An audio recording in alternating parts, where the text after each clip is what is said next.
Bismillahirrahmanirrahim. Assalamualaikum warahmatullahi wabarakatuh. Hari ini Ustazah mau berkisah apa ya? Baik, kita lihat dulu halaman 7 ya. Di sini ada kisah tentang tangisan Rasulullah Shallallahu Alaihi Wasallam. Namun sebelum itu kita akan mengenal lebih dekat bagaimana caranya kita bisa mengenal Allah Subhanahu wa Ta'ala. Allah Subhanahu wa Ta'ala bukanlah makhluk. Nah, oleh karena itu cara mengenal Allah berbeda dengan cara mengenal makhluk. Untuk mengenalnya lebih dekat, Allah memberikan petunjuk bagi siapapun. Nah, seperti apa caranya? Yang pertama, mengenal Allah Subhanahu wa Ta'ala melalui ayat-ayatnya. Ayat-ayat itu yaitu petunjuk yang ada dalam Al-Quran.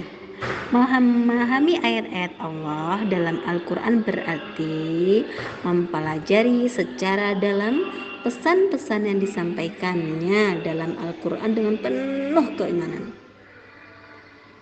serta memahami tanda-tanda kekuasaannya di alam semesta berarti mempelajari dan merenungi segala tanda peristiwa, kejadian dan hal lainnya yang terjadi di alam semesta.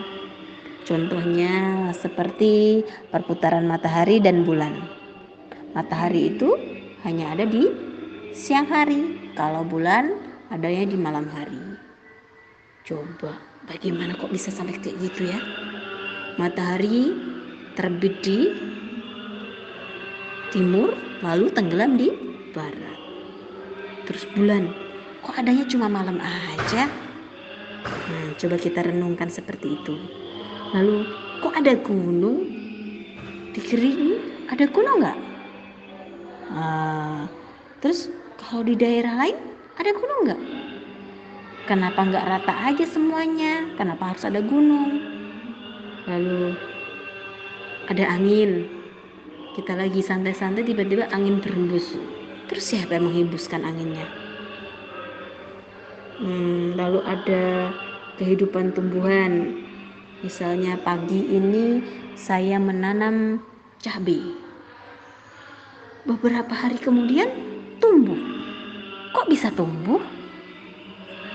Lalu ada binatang. Dan masih banyak lagi contoh-contohnya ya. Itu cara mengenal Allah melalui ayat-ayatnya atau petunjuk-petunjuknya. Lalu mengenal Allah melalui manusia. Itu hal yang paling dekat yang bisa dilakukan oleh manusia.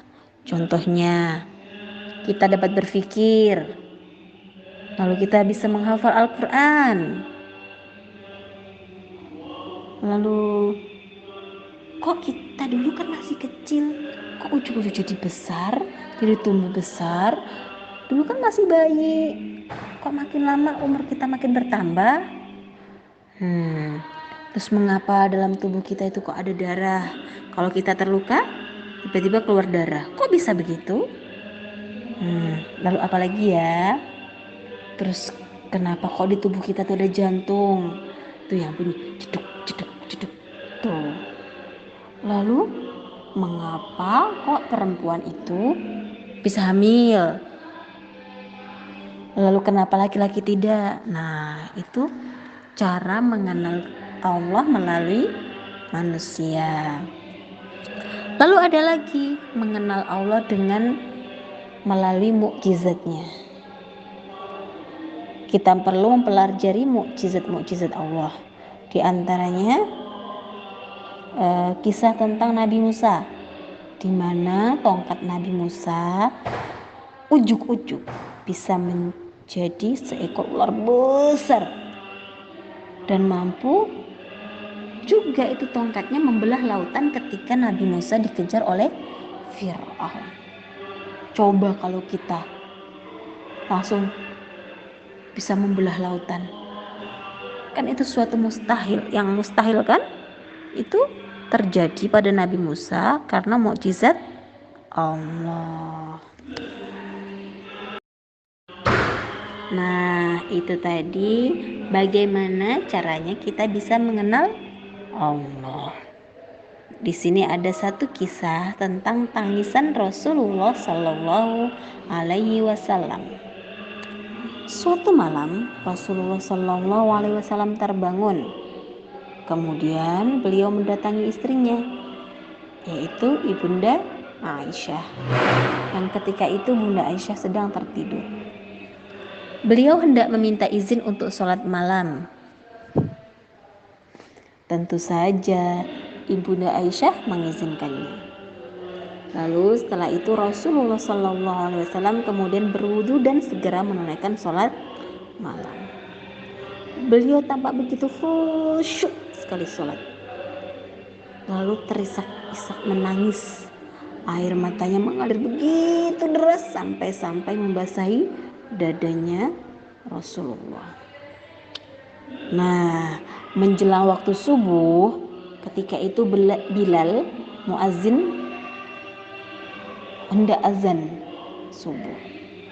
Dia pun keheranan melihat Rasulullah Shallallahu Alaihi Wasallam sedang menangis. Lalu dengan penuh keberanian Bilal pun menanyakan hal itu kepada Rasul. Ya Rasulullah, mengapa engkau menangis? Sedangkan Allah Subhanahu wa Ta'ala telah memaafkan semua kesalahan engkau, baik yang telah lalu maupun yang akan datang. Tanya Bilal. Lalu Rasul pun menjawab, tidak bolehkah aku menjadi hamba yang bersyukur? Bagaimana aku tidak menangis sedangkan Allah telah menurunkan ayat ini kepadaku?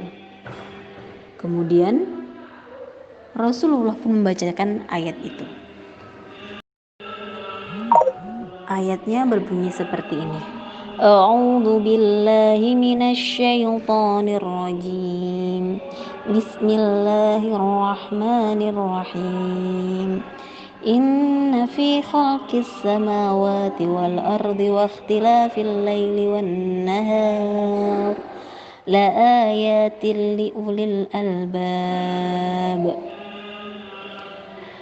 الذين يذكرون الله قياما وقعودا وعلى جنوبهم ويتفكرون في خلق السماوات والأرض ربنا ما خلقت هذا باطلا سبحانك وقنا عذاب النار صدق الله العظيم. Dari surah Ali Imran ayat 190 sampai 191, yang artinya apa? Sesungguhnya dalam penciptaan langit dan bumi dan pergantian malam dan siang terdapat tanda-tanda kebesaran Allah bagi orang yang berakal, yaitu orang-orang yang mengingat Allah sambil berdiri, duduk atau dalam keadaan berbaring, dan mereka memikirkan tentang penciptaan langit dan bumi seraya berkata, ya Tuhan kami, tidaklah Engkau menciptakan semua ini sia-sia. Maha suci Engkau, lindungilah kami dari azab neraka. Jadi itu yang menyebabkan Rasul menangis dan terisak di waktu sholat tahajudnya. Baik, di sini ada satu komik ya. Ada ibu dan Ayu baru saja selesai sholat. Lalu Ayu pun bertanya kepada ibunya, Ibu, kenapa sih kita diwajibkan sholat? Karena Allah memerintahkannya melalui para rasulnya. Bu, Allah itu kan tidak terlihat. Bagaimana kita bisa mengenalnya? Meskipun tidak terlihat, kita bisa mengenal Allah dari seluruh ciptaannya. Apa yang ada di sekeliling kita adalah ciptaan Allah. Baik, sampai di situ dulu ya ceritanya hari ini.